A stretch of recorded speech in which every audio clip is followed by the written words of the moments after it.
Oui, allô, bonjour Monsieur le ministre. Oui, bonjour. Comment allez-vous? Je pense bien. Alors, nous avons vu que la situation au Congo a inexorablement évolué. Maintenant, Monsieur Sassou vient de promulguer la Constitution. Et comment réagissez-vous? Nous sommes des hommes responsables. Il a promulgué sa constitution. Ce que nous avons constaté, d'abord, il a voté seul, il a promulgué seul, il s'est créé une république à lui. Mais nous avons dit à l'Union européenne que nous nous en tenons à ce que la communauté internationale a dit, c'est-à-dire qu'ils ne reconnaissent pas ce référendum, dont les résultats ont été biaisés. Nous nous soutenons cela et nous avons fait sur soi tout ce qu'on avait à faire comme désobéissance civile pour donner la chance à la communauté internationale, à l'Union européenne, d'amorcer un dialogue responsable. Voilà. Ça, nous en sommes là.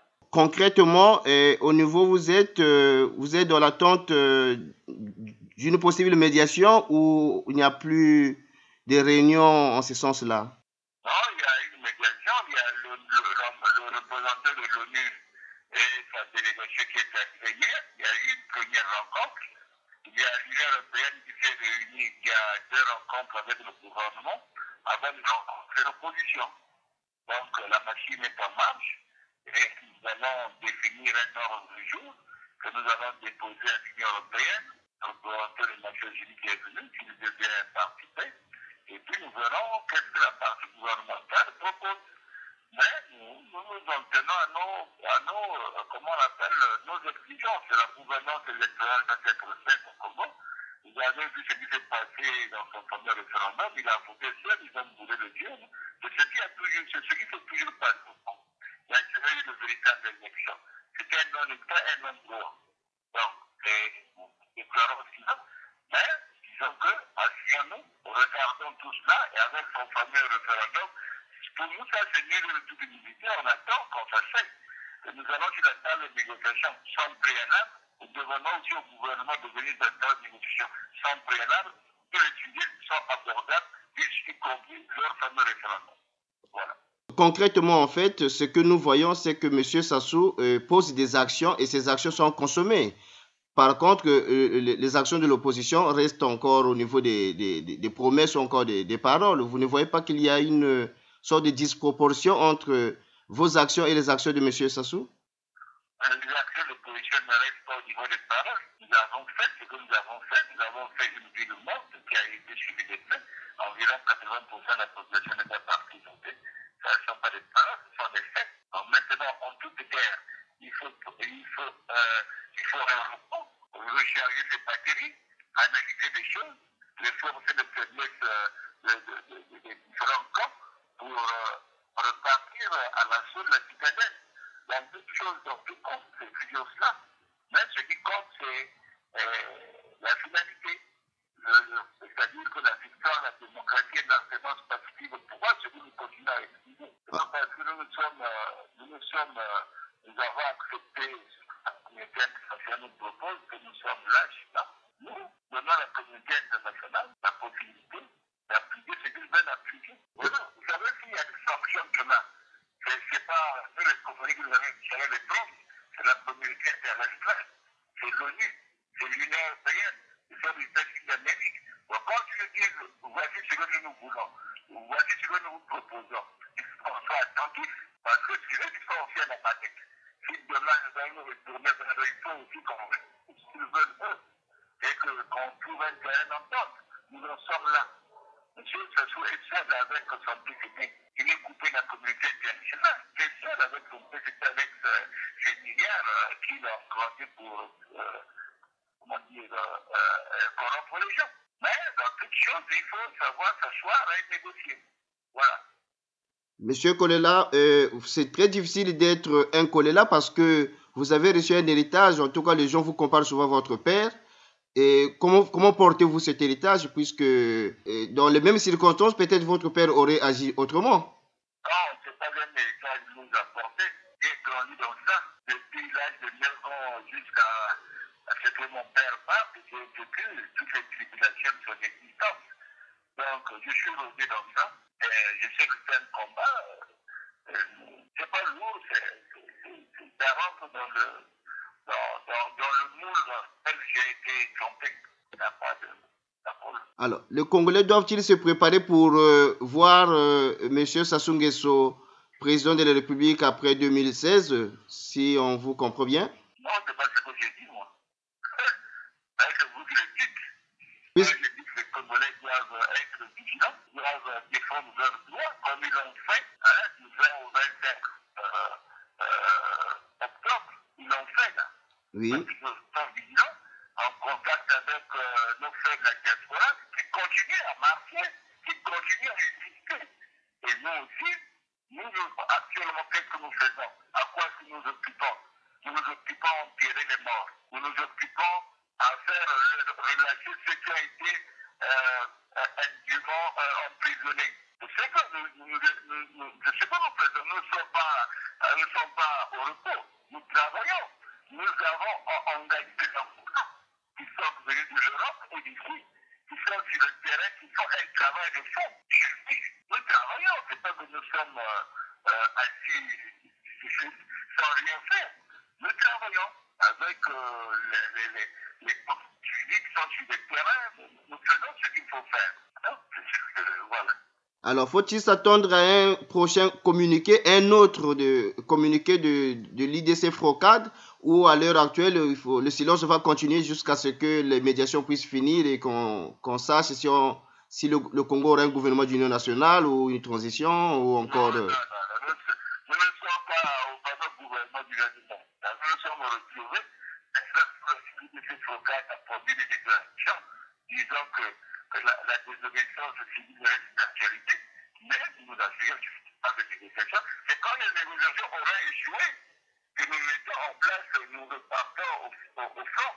Mais tant que les négociations n'ont pas commencé, n'ont pas échoué, nous, l'IDC Frocade, demain, aujourd'hui, vous aurez des déclarations par rapport à ce qui s'est passé, par exemple, à la proposition de sa constitution. Ça, c'est celui que ça regarde, mais ça ne nous regarde pas, non? Ça ne nous regarde pas. Ça ne nous regarde pas. Nous allons réagir par rapport à ce qu'il a fait. Mais nous donnons, une fois de plus, nous tendons la main à ceux du pouvoir qui sont aujourd'hui insérés. Il faut insérer. Oui. Il n'y a que le président du ministre de société. Le peuple n'est pas avec eux. Vous comprenez? Oui, mais c'est que tout ce qu'il a dit, monsieur le ministre, c'est que tout ce que M. Sassou a dit, il a fait. Tout ce qu'il a dit, il a fait. Il avait dit qu'il avait organisé le référendum, il a fait. Je donne le temps au temps. Je donne le temps au temps travaillant. Oui. Je donne le temps au temps. Voilà. C'est la finalité qui compte pour nous. Ok. Un dernier mot à la diaspora qui semble démoralisée et démobilisée parce que nous ne sachions plus exactement où va l'opposition. Mais la diaspora, avant qu'elle se mobilise, c'est l'opposition qui s'est levée, qui a trouvé le temps. Et nous demandons de tenir, parce que nous d'abord nous enterrons nos morts, nous posons des mesures sur le terrain, et puis on relance leur disant, il faut qu'ils tiennent. C'est un combat commun, ils doivent pas être démoralisés. Il faut qu'ils soient Michel qu'est-ce qu'on fera? Un président ne peut pas être démoralisé. Là, parce qu'il a promulgué sa constitution, va être démoralisé. C'est mieux de dire les faits. C'est pas qu'on est sur le terrain. Si vous étiez sur le terrain, vous allez comprendre. Vous voyez les choses de loin. En effet. Nous sommes sur le terrain, nous mesurons la profondeur des choses et nous travaillons en conséquence. Donc, que la diaspora se mobilise, reste vigilante, nous travaillons, nous comptons sur la diaspora. Nous comptons sur la diaspora pour influencer les organisations internationales. Si la diaspora ne se mobilise pas, nous sommes morts, nous qui sommes ici. C'est la diaspora de notre relais. En effet. Et si on nous emprisonne, alors qui va agir? La diaspora va agir. Et quand nous étions encerclés, privés de liberté, la diaspora agit. Et nous voilà libres.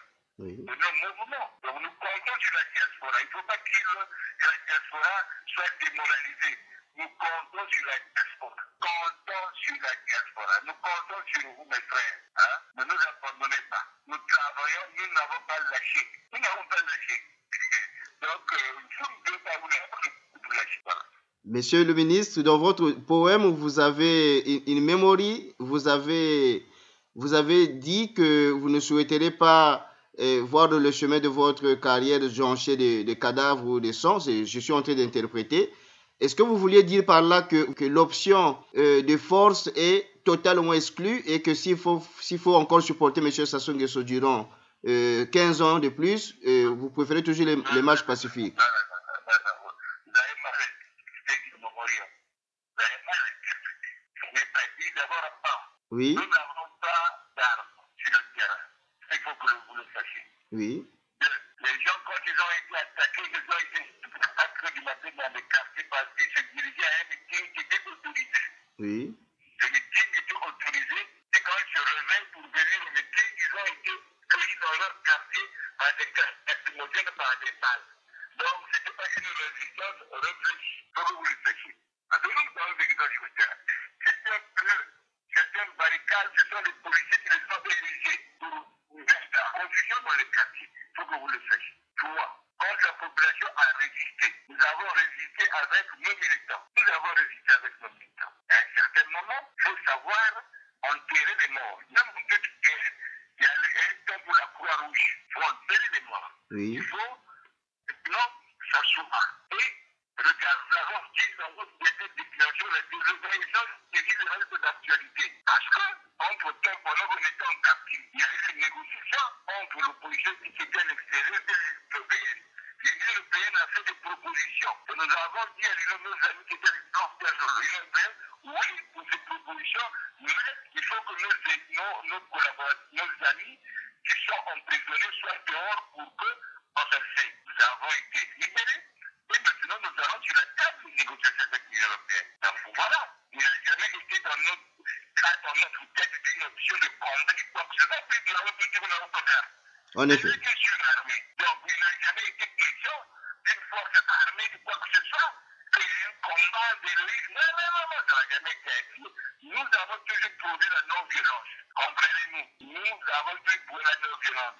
Nous avons demandé une marche pacifique, conformément à la Constitution du 20 janvier 2002. Donc, nous demandons que les libertés soient respectées au pays. Vous comprenez? Oui. Il y a eu des places d'arrière, ainsi de suite.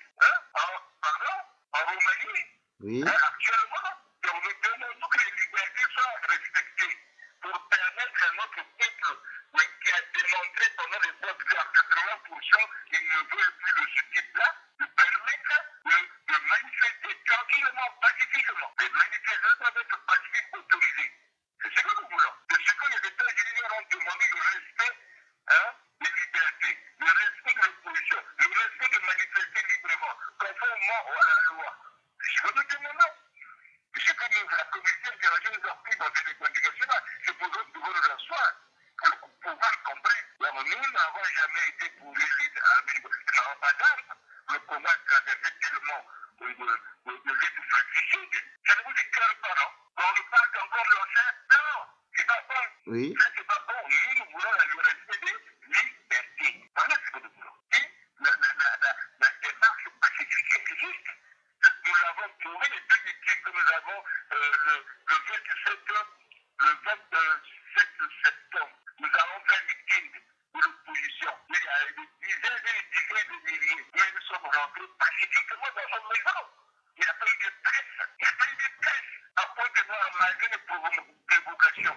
Nous sommes aussi rentrés pacifiquement. Vous comprenez? Oui. Une opposition armée, c'est une opposition pacifique non violente qui veut se donner le respect des textes officiels. Merci beaucoup, monsieur le ministre. Si vous avez un dernier mot, à vous la parole. Non, je demande que nous restons debout et vigilants et que le Congo est un et indivisible.